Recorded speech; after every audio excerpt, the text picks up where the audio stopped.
Eu salvo a igreja na santa e gloriosa paz do Senhor. Amém. Exaltamos e glorificamos o nome do Todo-Poderoso Jesus Cristo, nosso Senhor e Salvador. Estamos em um culto disciplinar, em um culto doutrinário, e nós precisamos do Espírito Santo, porque sem Ele nada somos, nada podemos. E Ele essa noite tem cuidado de nós. Tem nos dado uma palavra de orientação, de ânimo, de graça, de poder, de glória. E eu quero compartilhar o que Deus colocar em meu coração. Nós estamos vivendo dias maus, irmãos. Temos que se fortalecer na verdade desse Evangelho. Não sermos levados por condutas e falácias humanas ou malignas, mas temos que andar na verdade desta palavra verdadeira. Amém? Aleluia. 2 Coríntios, capítulo 12, versículo de 1 ao 10. A todos que tiver como nos acompanhar através da leitura da palavra, em nome de Jesus, participe para a glória de Deus Pai. 2 Coríntios, capítulo 12, versículo do 1 ao 10. A visão celestial, o espinho na carne. Amém? Louvado seja Deus. Glorificado e bendito é o nome do Senhor. Deus eterno e soberano. Confiamos na vitória e na graça do nome de Jesus. Amém. Diz a palavra do Senhor. Versículo 1, capítulo 12 de 2 Coríntios. Em verdade que não convém gloriar-me, mas passarei as visões e revelações do Senhor. Conheço um homem em Cristo que há 14 anos, se no corpo não sei, se fora do corpo não sei, Deus o sabe, foi arrebatado até o terceiro céu. E sei que o tal homem, se no corpo, se fora do corpo não sei, Deus o sabe, foi arrebatado ao paraíso e ouviu palavras inefáveis de que o homem não é lícito falar. De um assim me gloriarei eu, mas de mim mesmo não me gloriarei, senão nas minhas fraquezas. Porque se quiser gloriar-me, não serei nécio, porque direi a verdade.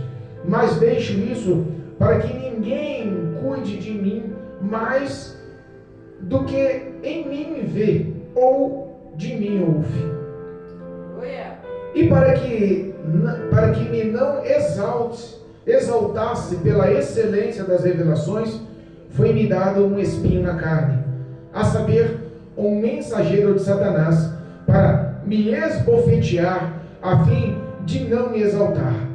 Acerca da qual 3 vezes orei ao Senhor para que se desviasse de mim, e disse-me: a minha graça te basta, porque o meu poder se aperfeiçoa na fraqueza. De boa vontade, pois, me gloriarei nas minhas fraquezas, para que em mim habite o poder de Cristo.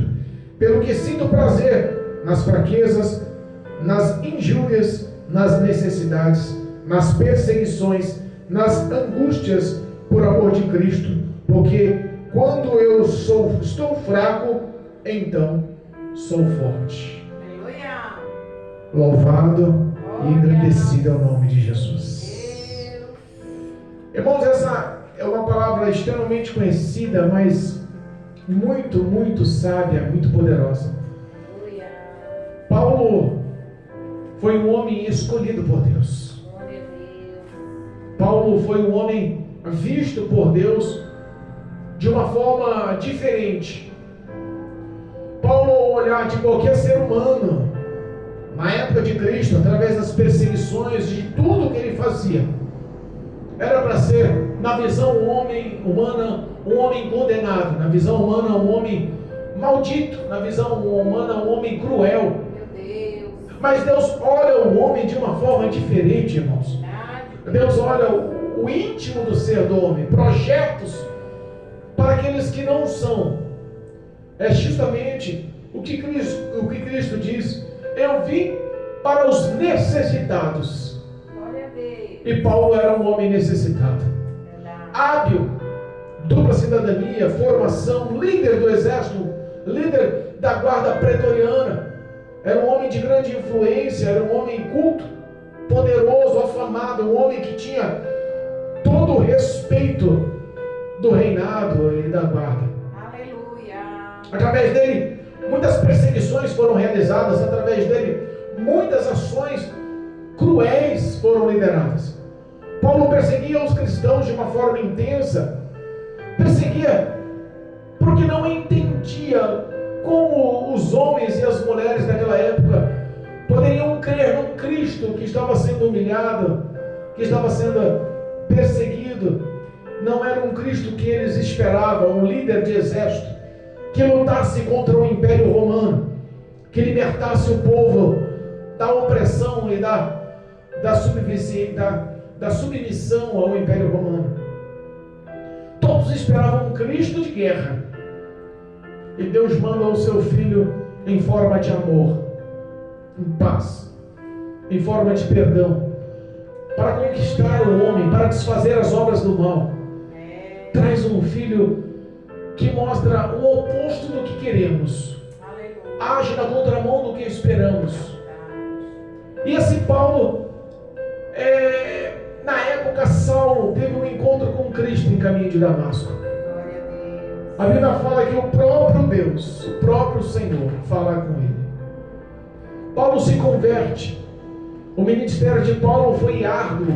O próprio Deus disse que ia lhe ensinar o que era sofrer pelo amor de Cristo.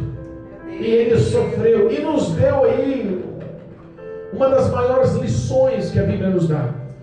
Paulo foi um homem que abaixo de Cristo teve toda a referência e respeito espiritual que nós podemos ter.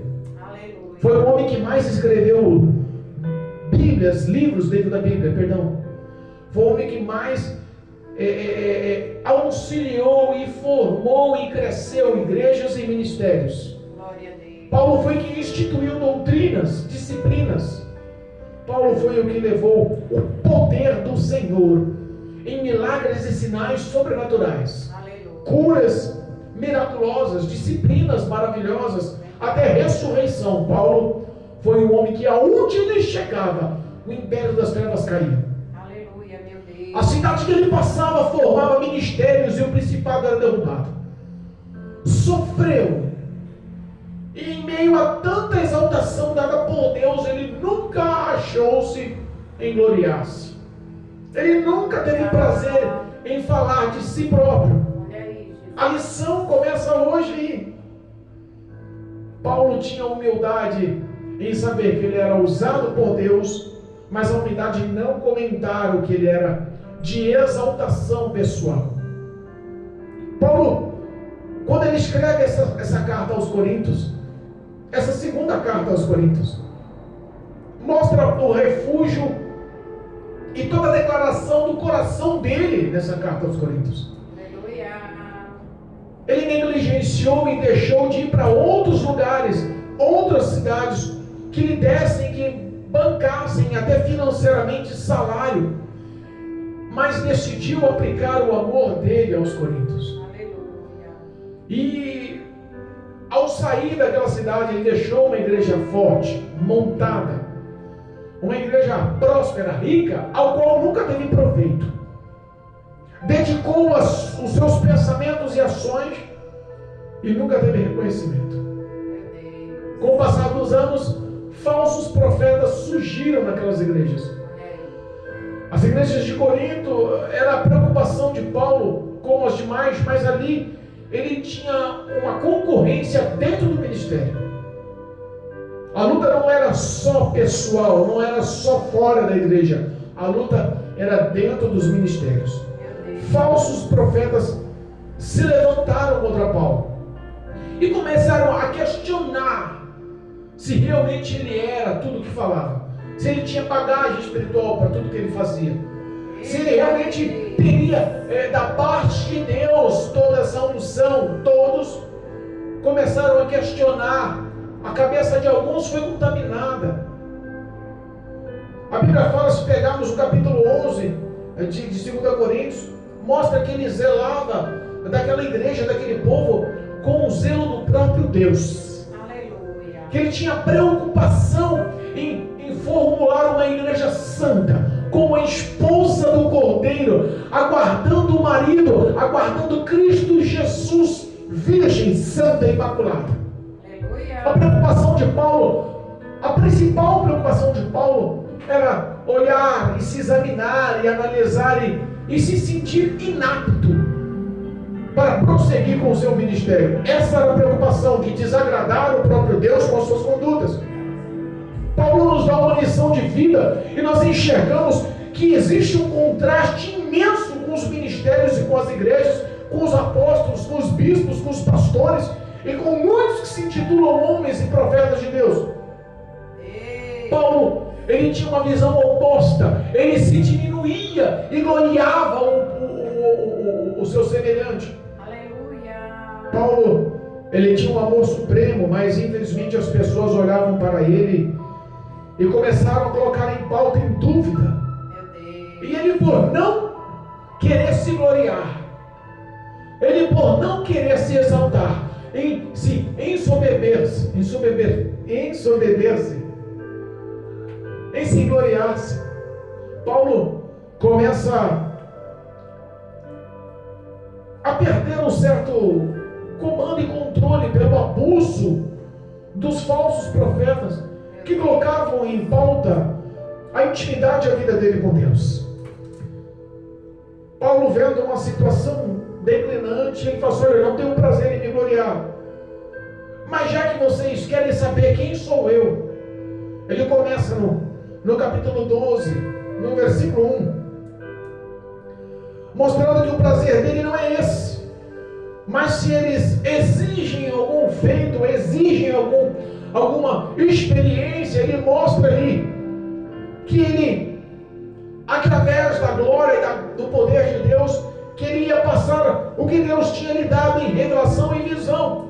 E se você pegar o versículo 2 da leitura oficial do capítulo 12, ele começa a falar de um homem em terceira pessoa e não fala que foi ele.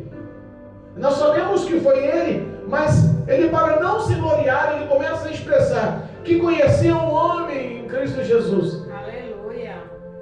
Que há 14 anos atrás foi levado ao terceiro céu, se no corpo ou fora do corpo, ele não sabe, Deus sabe. Quem era esse homem? Eita Deus. Ele não falava porque não tinha prazer em fazer rótulo, fama, se inchar, em ter compartilhamento, like. Ele não queria a glória para si. Ele usou essa ação que Deus fez na vida dele de arrebatá-lo até o paraíso, até a presença de Deus. E lá no paraíso ele ouve o que o homem nunca ouviu. Deus mostra para ele o que o homem nunca viu. Palavras inefáveis que ao homem não é lícito nem falar. Eu fico imaginando o que será que Paulo ouviu de tão glorioso e poderoso que o homem não é apto nem para pronunciar. Qual é a glória de Deus na vida de um escolhido? Qual é a glória de Deus na vida daquele que decide andar com fidelidade e obediência? Qual é o tamanho da recompensa? Às vezes nós pensamos, será que vale a pena? Às vezes nós pensamos, será que o céu é tudo isso mesmo? Às vezes nós pensamos, se sofrimento parece que não tem fim, não sei se vale a pena, estou a fim de desistir. Meu Deus. Tome esse versículo como uma base concreta do que Deus tem reservado. Aleluia. O que ele ouviu, nem o homem é digno de pronunciar, são palavras inefáveis. O que Deus mostrou no terceiro céu, no paraíso, é realmente para os escolhidos. Ele quis mostrar para os apóstolos que estavam duvidando dele, para os falsos profetas que estavam colocando em dúvida o caráter, a vida dele com Deus. Mesmo sem gloriar, ele começou a contestar. Mesmo sem se gloriar, ele quis tomar o comando, o controle do ministério, porque Muitos estavam enganando. No versículo 3 do capítulo 11 diz assim, ó: mas temos que, assim como a serpente enganou Eva no paraíso com a sua astúcia, assim também alguns sejam corrompidos no sentido,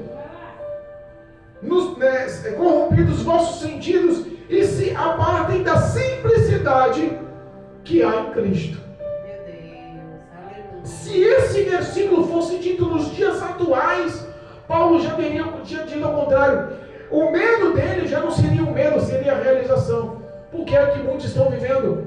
Satanás corrompeu a mente de Eva, ela pecou e levou com astúcia essa corrupção à vida de outros, para que eles não se afastassem do que Cristo era, simplicidade. Porque o Evangelho para muitos hoje é glamour. Meu Deus. Paulo já temia isso, e ele começa a mostrar-se, ele começa a expressar: o Evangelho que vocês toleram é diferente do que eu vivo. Aleluia. O Evangelho que vocês estão abraçando é diferente do que eu vivo. O versículo 4 do capítulo 11 diz assim, ó: porque se alguém for pregar outro Jesus que nós não temos pregado, ou receber um outro Espírito que não recebestes, ou outro Evangelho que não abraçastes, com razão sofrereis. Porque se não é de Deus, se não vem do céu, se não é divino, se não tem parte com Cristo Jesus, se não é o Espírito de Deus, com certeza o resumo dessa história: aos seus olhos carnais podem ser prazerosos, mas o termino disso é sofrência, é dor, é consequência. Meu Deus. Paulo começa a mostrar: olha, o que eu vivo pode ser loucura para vocês. Aleluia. Mas me tomem mesmo que seja como louco. Quem sabe eu posso me gloriar, nem que seja em ser chamado de louco, porque ele não se gloriava em nada, a não ser em suas fraquezas, Eita Deus. a não ser em suas dificuldades. Ele começou a botar em pauta os grandes apóstolos que estavam colocando ele em dúvida perante a igreja. Olha aí, Jesus. Ele começou a colocar em pauta e ele começou a analisar: peraí, o que são eles? Pegamos o capítulo 11, versículo 21, diz assim, ó: envergonhado digo, como se nós fôssemos fracos, mas no qualquer que tem ousadia, com insensatez falo, também eu tenho ousadia. Se são hebreus, também eu. Se eles são israelitas, eu também sou. Se são descendentes de Abraão, eu também sou descendente de Abraão. Aleluia. Se eles são do ministério de Cristo, eu mais ainda. Eu mais ainda em trabalho. Eu sou mais ainda representante de ministro de Cristo em açoites. Mais do que eles em prisões. Muito mais em perigo de morte. Muitas vezes recebi dos judeus 5 quarentenas de açoites, menos um. 3 vezes fui açoitado com vara. 1 vez fui apedrejado. 3 vezes sofri naufrágio. 1 noite, 1 dia passei no abismo. Em viagem, muitas das vezes em perigo nos rios, em perigo com os ladrões, salteadores, em perigo entre as nações vizinhas, em perigo entre os gentios, em perigo na cidade, em perigo no deserto, em perigo no mar, em perigo com os falsos irmãos. Trabalhei muito, a ponto de fadigar-me várias vezes, em vigílias e muitas das vezes com fome e com sede. E jejuei muito tempo, várias vezes, e senti por muitas das vezes frio e nudez. Eita Deus. Além das coisas que sofri em tudo, a minha maior preocupação é com o que está acontecendo na igreja.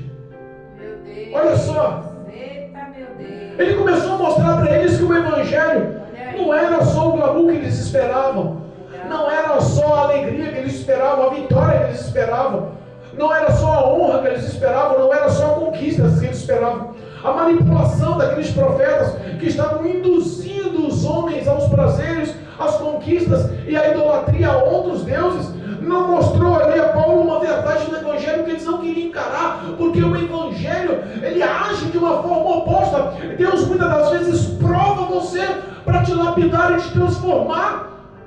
Como um professor que ensina por um mês inteiro e no fim do mês aplica uma prova para saber como está o teu conhecimento, da mesma forma é Deus. Olha o que Paulo sofreu.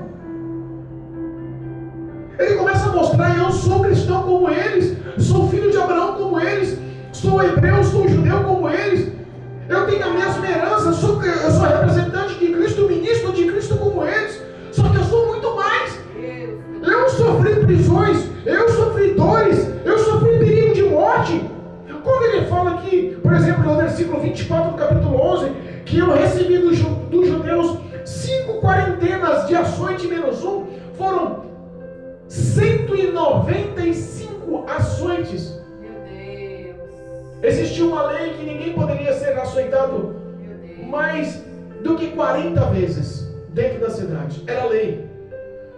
Então os soldados que estavam ali açoitavam 39 vezes e paravam para descansar. Aí zombar, caçoar. E depois pegavam para açoitar novamente.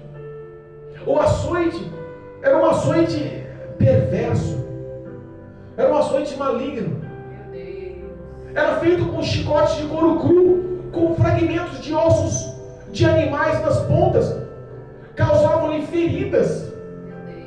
Geralmente as pessoas que eram açoitadas ficavam no limite.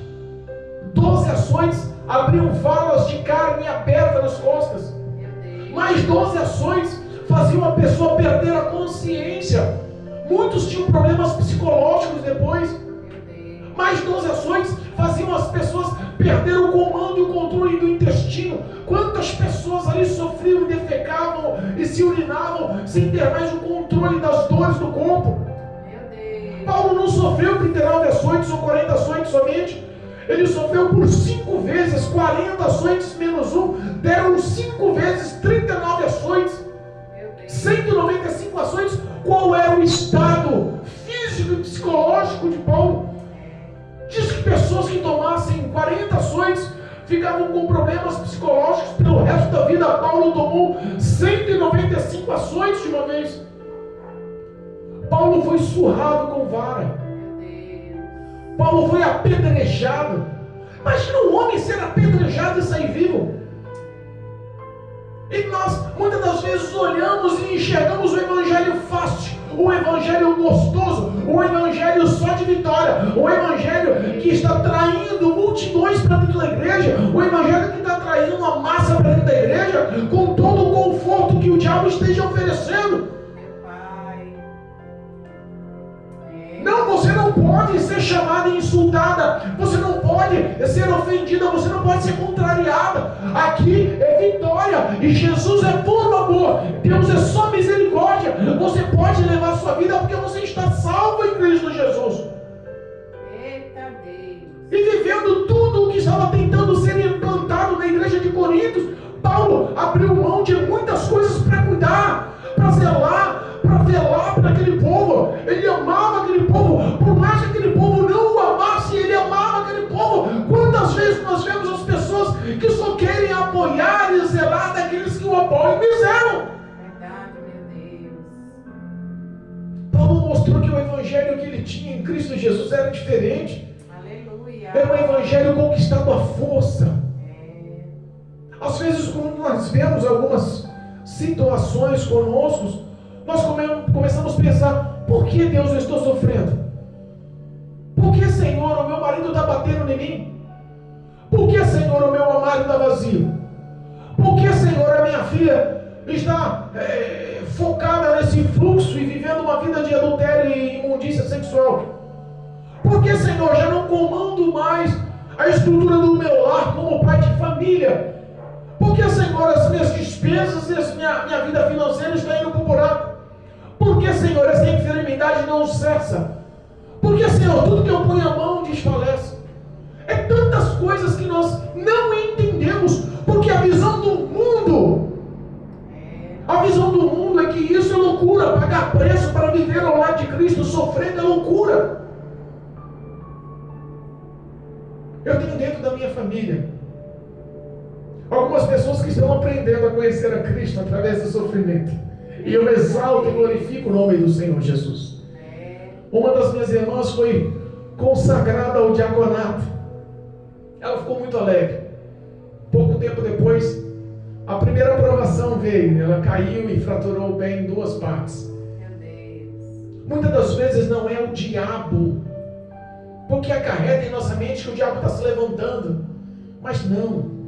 É Deus quem permite para saber até onde vai a sua fé. Eita Deus. Porque se o maligno não tem poder de tocar nos filhos de Deus, quem é nascido em Cristo, quem é nascido em Deus, o maligno não toca. Se toca, toca porque Deus permite. Paulo sofreu, tudo que sofreu foi porque Deus permitiu. E se Deus permitiu, foi porque tinha uma lição para que ele aprendesse, tinha uma lição para que ele ensinasse depois que aprendesse. Nós sabemos que o sofrimento da vida do homem não é prazer aos olhos de Deus, mas o sofrimento da vida do homem é um motivo de aperfeiçoamento para se juntar a Deus. Buscar-me-eis e me achareis quando me buscares de todo o vosso coração. Quando o homem busca a Deus de todo o coração, na fartura. Quando o homem busca a Deus de todo o coração, com o bolso cheio de dinheiro, com ele pondo a mão em tudo que põe a mão dá certo, com a alegria constante, com a saúde no tópico, com a família feliz, com todas as conquistas ao seu lado, o homem vai buscar a Deus. Reflita-se em si. É o evangelho que estou pregando hoje. Se você vive dificuldades, se você vive pobreza, se você vive necessidades, se você vive em meio à miséria, é porque você está em pecado. Essa é a visão que eles estavam tentando contaminar. E Paulo queria cortar aquele irmão pela raiz. Espera, eu sofri, padeci e me glorio nisso. Quem é a pessoa em sã consciência que se gloria em todas as suas fraquezas, em todos as suas perseguições e seus danos? Deus Todo-Poderoso. Paulo quis mostrar uma visão diferente. Olha só, o teu ponto de vista pode ser gostoso e favorável para o teu prazer pessoal, mas você se afasta de Deus todas as vezes que você luta para confrontar o Espírito Santo e para enobrecer e fortalecer a sua carne. Meu Deus. Nós falamos algumas coisas, mas Paulo sofreu demais. Paulo sofreu naufrágio por 3 vezes. Foi picado por serpentes, ficou em abismos. Paulo, ele foi espancado. Paulo sofreu perigo em viagens, em todo o seu ministério, em todos os locais que ia, nos trajetos, ele sempre padecia.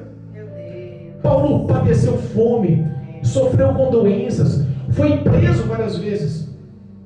Paulo sofreu o isolamento fraterno do amor verdadeiro. Paulo, ele era isolado pelas pessoas que ele amava e ele não deixava de amar. Paulo sofria perigo nas mãos dos gentios que não o conheciam, e sofria perigo na mão dos filhos dos cristãos, dos filhos de Deus, que o conheciam também. Paulo sofreu necessidades tão intensas, porque padeceu, trabalhou fatigosamente. Paulo, isso não foi uma nem 2 vezes, era o padrão de vida dele. Ele sofreu por muitas vezes com fome, com sede, insultado e negligenciado. Por muitas vezes jejuou, mesmo com tudo que ele precisava. Ele teve que jejuar para suportar e entender que tudo estava no comando de Deus. Aleluia, meu Deus. Passou nudez, passou frio, a quase morrer congelado, com pneumonia. Meu Deus. Paulo, ele realmente sofreu perseguições, mas em meio a todas as perseguições, a preocupação máxima dele era com a igreja. Aleluia. Buscar primeiramente o reino dos céus e a sua justiça, E as demais coisas vos serão acrescentadas. Aleluia. Eu enxergo uma irmã minha, outra irmã minha, que se acertou com o Senhor Jesus. Que depois de mais de 50 anos, foi resgatada pela graça. Está aprendendo a sofrer como Paulo aprendeu. Eita. Mas agora com o intercessor, o Espírito Santo, o nosso ajudador, agora ela está no lado certo da batalha. Agora ela tem refúgio em oração. Agora Cristo vai à frente, vai à retaguarda. Ela não está só. A graça de Deus não a abandona. Aleluia. Está sofrendo com o filho. Meu Pai. E às vezes nós ficamos pensando: por que esse sofrimento, Senhor? Por que meu filho usuário de drogas? Por que meu filho perdido na rua? Meu Deus. Por que meu filho não se libera? Tudo por quê? Sabe que tem provação que Deus não fala o porquê? Algumas provações Deus falou por quê. Lembra de Josué? Na batalha na cidade de Ai, tomou uma surra, botaram para correr. Deus podia ter se calado, mas ele falou por quê? Porque Josué perguntou: Senhor, por que derrubamos Jericó, uma fortaleza imbatível? O Senhor nos deu em nossas mãos e a cidade de Ai é pequena. Por que, Senhor? Tem provas que Deus fala o porquê. Tem pecado no meio. Mas tem provas que Deus não fala o porquê. Jó não entendeu porque padeceu tudo aquilo. Jó não dava legalidade para o diabo. Jó não dava espaço, brecha. Jó vivia uma vida de santidade e verdade perante Deus. Ele sabia o Deus que ele confiava. E mesmo sem entender, por 16 vezes fez perguntas. Quantos porquês Jó perguntou ao Senhor. E mesmo assim Deus se calou. Não respondeu nenhum dos porquês dele. Às vezes Deus responde o teu porquê, e às vezes Deus não responde o seu porquê, mas tenha na sua mente, tudo está no comando e no controle das poderosas mãos do Senhor, sabendo ou não sabendo, ser fiel. Não precisa entender o que Deus faz, creia somente que o sofrimento com o filho é para que a glória muito excelente seja repousada e o testemunho dele seja verdadeiramente arrebatador para a vida dos que estão vivendo a mesma história. Somente creia no Senhor Jesus, será salvo tu e a tua casa. Somente creia. Deus não precisa falar o porquê, mas entenda, a vida do cristão verdadeiro é cheia de porquê, porque existe sim provações dadas pelo próprio Deus, perseguições dadas pelo próprio Deus, necessidades, aflições, fome, doença. Quantas pessoas não entendem o porquê e abandonam a Cristo? Porque não entendem o mover e o agir de Deus, abrem mão do Evangelho. Não vale a pena ser crente. Não vou desistir. Não aguento mais. Jesus. E Deus nunca se ausentou do auxílio. Deus nunca se ausentou de estar pertinho, falando: clama a mim. Oh, meu Deus. Aleluia. Paulo aprendeu a confiar. Porque todas as provas e perseguições, todas as necessidades e aflições, todas as angústias, ele depositava a esperança e a confiança nas mãos de Deus. Sabe o que ele pensava? Vale a pena. Se a minha perseguição, se a minha aflição, se a minha provação for de 1 ano, 2 anos, 10 anos, 30 anos, 50 anos, não importa, porque não pode ser comparado com o que Deus preparou para mim. Aleluia. Verdade, meu Deus. Obrigado. 2 Coríntios capítulo 4. 2 Coríntios capítulo 4, versículo 16, diz assim, 16, 17 e 18. Por isso, não desfalecemos, mas ainda que o nosso homem exterior se corrompa, o interior, contudo, se renove dia em dia. Aleluia. Não desfalecemos. O nosso homem exterior, a nossa carne, a nossa estrutura humana, pode sim se corromper. A doença pode abater. As aflições podem sim acarretar males, feridas, cicatrizes. O nosso coração pode sentir. Os nossos sentimentos podem ser abalados.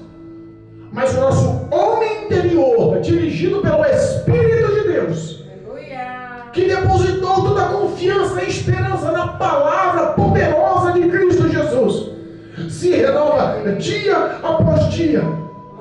Olha o que ele diz: um homem que sofreu apredejamento, um homem que sofreu açoites, um homem que teve as costas desfiguradas com chicotes de couro, com fragmentos de ossos, um homem que era para realmente estar à beira da loucura ou da morte, um homem que sofreu tantas situações psicológicas. Ele fala, nada disso, olha só, o versículo 17, nada disso ele leva em consideração. Ele diz assim, ó, porque a nossa leve e momentânea tribulação produz para nós um peso eterno de glória muito excelente.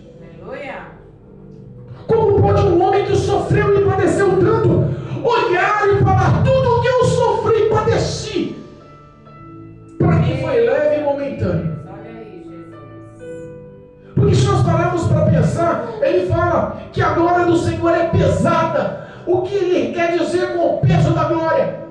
Se nós colocarmos isso em uma balança, do lado da balança está a sua aprovação, a sua tribulação, está as suas pegas, os seus choros, os seus danos, as suas angústias, as suas mágoas, as suas necessidades, a sua fome, o seu frio, a sua decadência, a sua humilhação, a sua perseguição. De um lado está tudo que você sofre e pergunta para Deus na balança o porquê. E do outro lado está o peso da glória eterna de Deus. Aleluia. O peso da glória representa eternidade de glória. Glória a Deus. Porque o que nós vivemos aqui, vivemos 50, 60, 100 anos, mas o peso da glória reservada por Deus para nós é de eternidade em eternidade. Daqui a 1000 anos estamos vivendo a glória de Deus, daqui a 10.000 anos estamos vivendo a mesma glória de Deus, daqui a 1 bilhão de anos estamos vivendo a mesma glória de Deus. Não dá para se comparar com 100 anos de peso e tribulação aqui na face da terra. Era isso que Paulo dizia, para mim isso é leve e momentâneo. Não se compara com a recompensa que Deus preparou. Glória a Deus. Obrigado, Jesus. Versículo 18, não atentando nós nas coisas que se veem, mas nas coisas que não se veem. Porque as coisas que se veem são temporais, mas as que se não veem são eternas. Glória a Deus. Deu para entender? As que nós vemos Aleluia. são temporais, passageiras, pequenas, frágeis, corruptíveis, limitadas, são destrutíveis. Mas o que nós não vemos Aleluia. são eternas, poderosas em Cristo. Era isso que ele estava falando para a igreja. Não se apegue ao conforto que vocês estão ouvindo dos falsos apóstolos, ao conforto que estão empregando nos dias atuais. Não se apegue à chave de carro que está sendo revelada. Não se apegue ao cargo eclesiástico que você está recebendo na igreja. Não se apegue à estrutura social que te acomodou nos braços dentro da igreja e te faz escolhida. Não se apegue ao acúmulo de bens, à tua vaidade. Não se apegue ao seu bem-estar carnal, porque tudo isso é temporal, tudo isso passa, tudo isso é pequeno, tudo isso é corruptível. Mas olhem com a visão espiritual e se apeguem às coisas que não podem ser vistas. As coisas que Deus prometeu são palavras eternas, dignas de confiança, dignas de aceitação. O que Ele prometeu, sim. O que Ele prometeu, sim, vai te completar, vai te preencher, não vai passar. Aleluia. A alegria constante. Não haverá mais choro, não haverá mais dor, não haverá mais pranto, não haverá mais morte, não haverá mais lágrima. Dos seus olhos Ele enxugará, o teu corpo revestirá-se da incorruptibilidade. A imortalidade será uma realidade na sua vida. O peso da glória do Senhor nos dará a excelência de andarmos na presença do Senhor de eternidade em eternidade. Tudo que nós vemos e conquistamos na face da terra tem que ser para honrar e bendizer com o propósito de engrandecer o nome do Senhor. Se não tiver esse propósito, abra mão, porque isso pode corroborar no dia do juízo final contra a tua vida. Paulo está tentando mostrar para aquele povo na igreja de Corinto. Essa era a preocupação dele. Esse era o pensamento dele. Glória a Deus. Olha só o pensamento dele.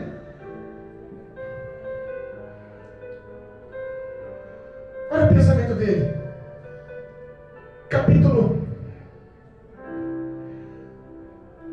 Capítulo 2, do versículo 11. De 2 Coríntios.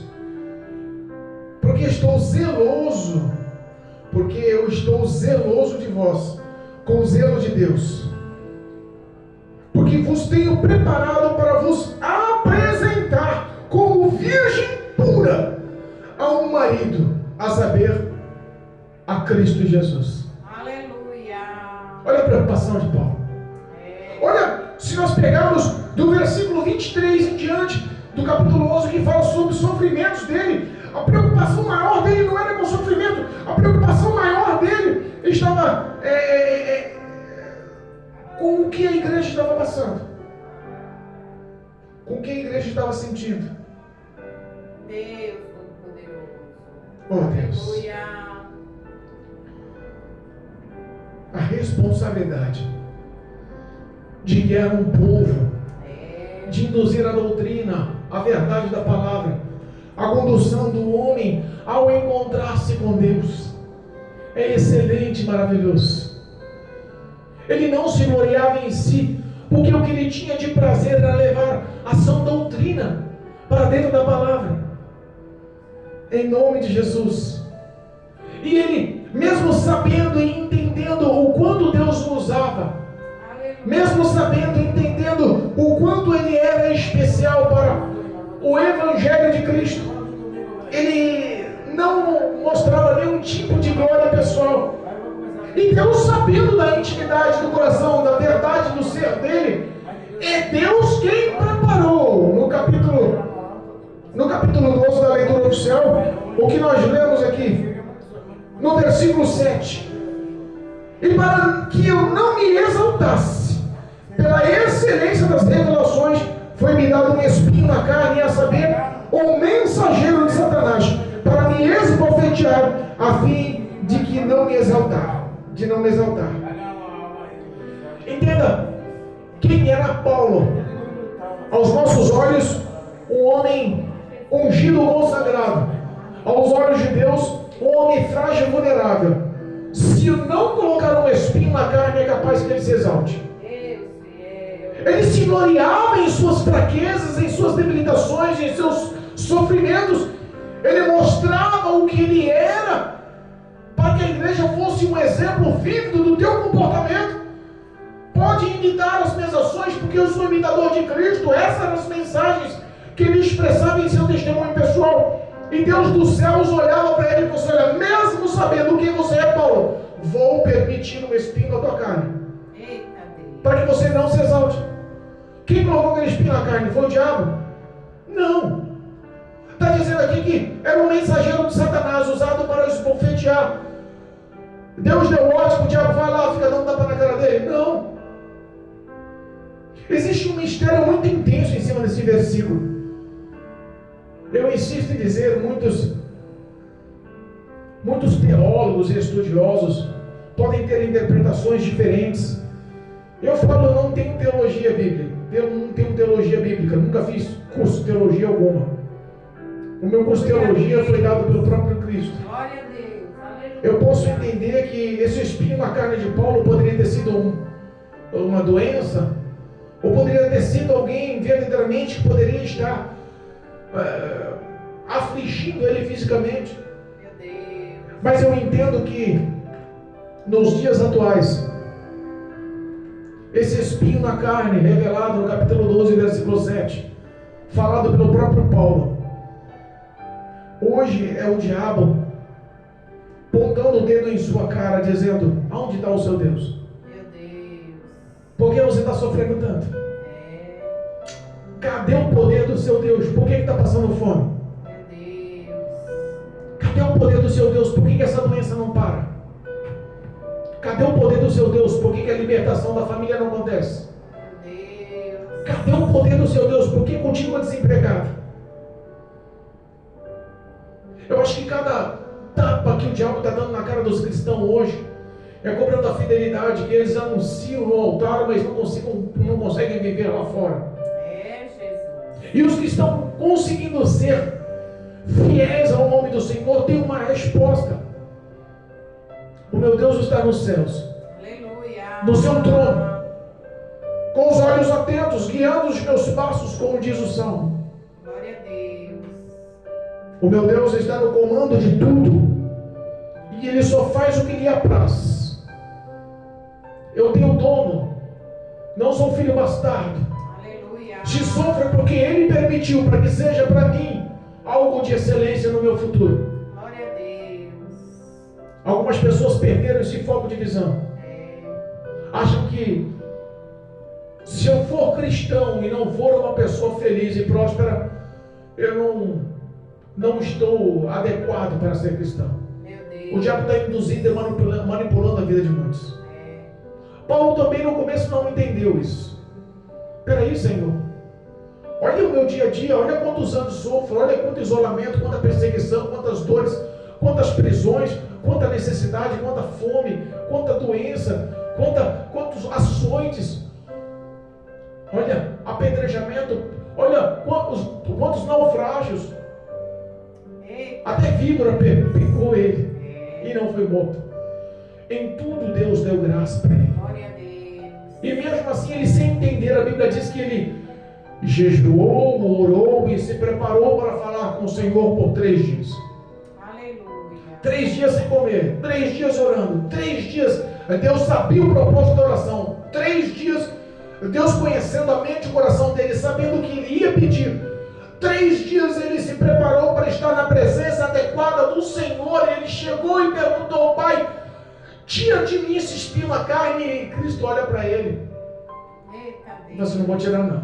Olha aí, Jesus. Não vou tirar não, porque eu sei que se eu tirar talvez você se corrompa.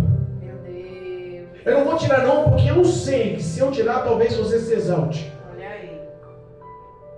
Muitas pessoas estão no anonimato, vivendo o Evangelho verdadeiramente, em pequenas igrejas, sofrendo e pagando preço, e não entendem qual é o tamanho do espinho. É porque Deus é quem permitiu o espinho na carne, para que você continue mantendo-se humilde no caminho.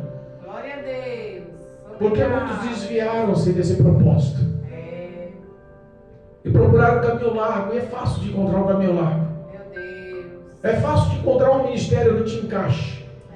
É fácil de encontrar um ministério corrupto. Olha aí. Hoje eu estava conversando com uma prima minha, e o ministério dela é grande, o ministério dela sólido, há mais de 3 décadas na presença do Senhor. Meu Deus. O esposo é pastor, e nós entendíamos que a vida dessa pessoa era para estar 100% estruturada no ministério. Mas o que ela relatou é que em meio a uma igreja tão grande, já não consegue encontrar palavras que a alimentem, Meu Deus. palavras que a sustentem na direção do caminho. Olha aí. Já não consegue mais encontrar a essência, o toque do Espírito Santo. Jesus. Já não consegue mais sentir a presença de Deus naquele lugar. Meu Deus. O caminho largo está induzindo muitas pessoas aos seus prazeres dentro dos ministérios. É triste eu relatar isso, mas o que os falsos apóstolos estavam aqui tentando conseguir nos dias atuais. Meu Deus. Paulo lutou contra toda a apostasia de fé e os prazeres carnais daquele povo e mostrou a direção do que é ser cristão verdadeiro. Mas nos dias atuais, nós vemos que o diabo tem ganhado muitos ministérios com esse mesmo tipo de pensamento. Essas igrejas com os céus, com o teto preto, paredes pretas, luzes, parece uma discoteca, luzes negras e todo tipo de luz. O altar não é mais santificado, é um palco, um palanque de show. Dança de todo tipo de espécie. Deus, Jesus. Nós vemos que algo está errado. Papai. Algo está acontecendo de errado sobre a face da terra. Verdade, meu Deus. O verdadeiro evangelho que Cristo nos ensinou e que Paulo, através de Cristo, nos revelou, continua encaixado, envolto Aleluia, meu Deus. no versículo 9 e 10 da leitura do capítulo 12. E disse-me: a minha graça te basta, porque o meu poder se aperfeiçoa na fraqueza. Quem respondeu foi o próprio Cristo para ele: não vou tirar o espinho, porque o meu favor, o favor que você não merece, na sua vida basta. Não se preocupe, aonde você pôr a planta dos pés, eu sou contigo. Aleluia. O sofrimento que você passar, você não está só. Tudo o que acontecer na sua vida, é eu quem permito. Não se preocupe, porque você é um grande exemplo de vida e as tuas ações estão vistas por uma nuvem de testemunhas para edificar a vida de muitos com o poder verdadeiro do Evangelho. Pague o preço, vale a pena sofrer. Não vou tirar o espinho da carne. Deus. Não vou tirar, a minha graça te basta. Ele entendeu. Ele entendeu. Glória a Deus. E a resposta dele foi assim, ó. De boa vontade, versículo 9, parte B, de boa vontade, pois me gloriarei nas minhas fraquezas, para que em mim habite o poder de Deus, o poder de Cristo. De boa vontade, eu vou aceitar as perseguições. De boa vontade, eu vou me gloriar nas minhas fraquezas. O que você está reclamando? Qual é a prova que está querendo fazer você desistir? Qual é o choro que Deus não está vendo, que você está fazendo o crescimento, a maximização dele? Porque parece que quando nós estamos numa prova, a nossa prova é a mais pesada. Quando estamos numa provação, numa luta, num vale, num deserto, o nosso deserto, a nossa provação é a mais difícil de todo o planeta. Ninguém na nossa mente suportaria o que nós estamos passando. Aí de repente Deus bota um no seu caminho, e você olha a aprovação dele e você fala: rapaz, o que eu passo perto daquele homem é café com leite. Olha aí. Olha o que o cara está vivendo. Senhor, obrigado pela prova que a minha está leve. Porque você olha o que muitos estão passando, e você olha para si e você fala: louvado seja Deus. Preciso me gloriar nas minhas fraquezas. Glória a Deus. Porque eu sei que nas minhas fraquezas está a mão do Senhor, o comando do Senhor, a glória do Senhor. Glória a Deus. Essa mesma prima falou para mim: olhe para que nós possamos ter condições financeiras de continuar pagando algumas dívidas pesadas que temos. Eu, inclusive, estou pedindo uma porta de emprego porque estamos vivendo no limite financeiro. Eu olhei para ela e falei assim: mas essa mesma prova financeira começou no começo do ano, e até que tenha ajudado as poderosas mãos do Senhor fiéis, e você não deixou de pagar. Deus põe você no limite só para saber aonde está a tua confiança, aonde está a tua esperança, aonde está a tua fé. Eita Deus. A minha graça te basta. Olha aí, Jesus. Obrigado. O teu limite, a tua fraqueza, exalte-se nela, glorifique-se a Deus, glorifique a Deus nela, porque é nesse limite que Deus está aperfeiçoando a sua vida, para que seja apto a entrar no reino dos céus. Glória a Deus. Em versículo 10, encerrando, diz: pelo que eu sinto prazer, irmãos, espera aí. Sentir prazer com a geladeira cheia é fácil. Sentir prazer com o carro importado na garagem é fácil. Sentir prazer dentro da casa própria é fácil. Sentir prazer com a empresa dando lucro é fácil. Sentir prazer com a conta bancária cheia é fácil. Sentir prazer com os filhos todos saudáveis é fácil. Sentir prazer com o relacionamento afetivo da esposa e do marido dentro de casa é fácil. Sentir prazer com tudo dando certo é fácil. Mas olha no que ele sente prazer. Pelo que eu sinto prazer nas minhas fraquezas. Eu sinto prazer nas minhas injúrias. Eu sinto prazer nas minhas necessidades. Eu sinto prazer nas minhas perseguições. Eu sinto prazer nas minhas angústias. Eu sinto prazer por amor de Cristo. Porque quando eu estou fraco, aí eu estou forte. É quando o Senhor me fortalece. Sabe que todas as vezes que eu me senti vulnerável na fé, todas as vezes que os meus pensamentos abalaram, que os meus joelhos estremeceram, que as mãos se enfraqueceram no ato da lida do Evangelho diário, a Bíblia fala que o Senhor não tem prazer naqueles que param e olham para trás.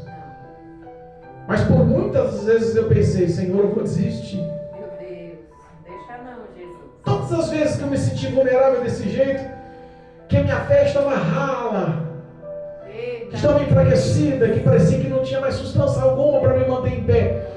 Todos os meus momentos vulneráveis, Deus punha alguém no meu caminho. Aleluia. Eu carente de uma oração para que Deus falasse comigo. Deus bota uma pessoa no meu caminho e fala, ora por ela.